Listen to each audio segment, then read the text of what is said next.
नमस्कार साथियों। नमस्कार साथियों, आज हम आपके सामने 4 मार्च 2022 के करंट अफेयर्स के कुछ मुख्य सवाल लेकर आए हैं। आइए इन सवालों को हम देखते हैं। सबसे पहले हम देखते हैं आज का thought. If you want to achieve something in life, change the way not the intention. अगर आपको कुछ अपने ज़िंदगी में हासिल करना है तो तरीके बदलें, इरादे नहीं। आइए हम अपने पहले प्रश्न की ओर चलते हैं। Which country has given grant MCC grant to you by USA? Nepal. तो ऐसा कौन सा देश है जिसको एमसीसी ग्रांट दिया गया है? यूएसए ने नेपाल को एमसीसी ग्रांट दिया है। एमसीसी ग्रांट, आइए हम देखते हैं क्या होता है। एमसीसी ग्रांट जो है कि एक ऐसा ग्रांट है जिसको यूएसए ने 2004 में लॉन्च किया था गरीब देशों के लिए। तो क्या नेपाल गरीब देश है? अब नेपाल अपने आप को मानता हो चाहे ना मानता हो, लेकिन नेपाल है तो गरीब ही देश। और उसको 2017 से यूएसए बार बार कह रहा था कि आओ हमसे एमसीसी ग्रांट ले लो, एमसीसी ग्रांट ले लो, ठीक है। लेकिन अब ये लोग एमसीसी ग्रांट अब जाके 2022 में ये लोग एमसीसी ग्रांट अब ले चुके हैं, जिसके लिए नेपाल में बहुत सारा कॉन्फ्लिक्ट खड़ा हो गया है। आखिर नेपाल में कॉन्फ्लिक्ट क्यों खड़ा हो गया कि एमसीसी ग्रांट लेने के बाद आपको फ्री में पैसे मिल रहे हैं, 500 करोड़ रुपए मिले हैं, 500 मिलियन डॉलर मिले हैं नेपाल को खर्च करने के लिए फ्री में, तो फिर ये बवाल क्यों खड़ा हो गया?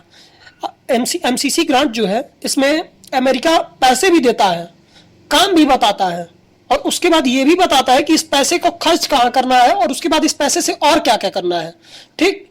अच्छा, मान लीजिए अब आपके दिमाग में ये सवाल आ रहा होगा कि अगर नेपाल ने वैसा नहीं किया तो नेपाल अब ऐसा कुछ कर ही नहीं सकता है। क्यों? क्योंकि जो एमसीसी ग्रांट के रूल्स हैं, जो एमसीसी ग्रांट के नियम हैं, वो नेपाल के कॉन्स्टिट्यूशन से ऊपर आते हैं, ठीक। इसीलिए नेपाल ऐसा कुछ नहीं कर सकता है।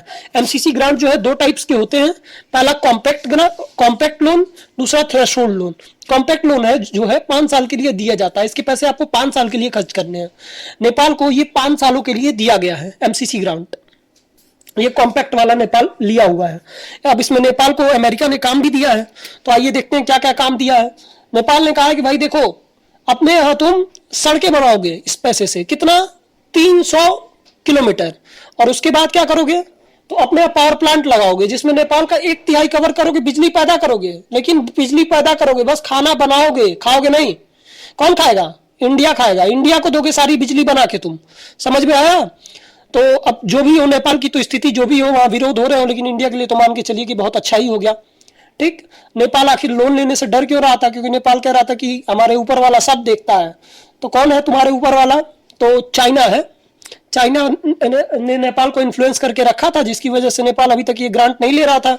वैसे भी ये ग्रांट कोई लेना नहीं चाहता है, क्योंकि ये यूएसए की एक नीति है जो यूएसए सब अपनी नीति सबके ऊपर थोपना चाहता है इस ग्रांट के माध्यम से, ठीक। अब भाई नेपाल का कुछ भी हो, हमारा तो बेनिफिट ही बेनिफिट है। आइए हम चलते हैं अपने क्वेश्चन नंबर 2 की ओर। ये आप देख सकते हैं, नेपाल ऐसे रोड लगाएगा और ले आके किसको बेचेगा बिजली? इंडिया को। हमारा क्वेश्चन नंबर 2 है, which country has increased import duty in switch canal? Switch canal में जो है इंपोर्ट ड्यूटी बढ़ा दी गई है। अब आप एक बार जानने की कोशिश कीजिए कि स्विच कैनाल है कहाँ।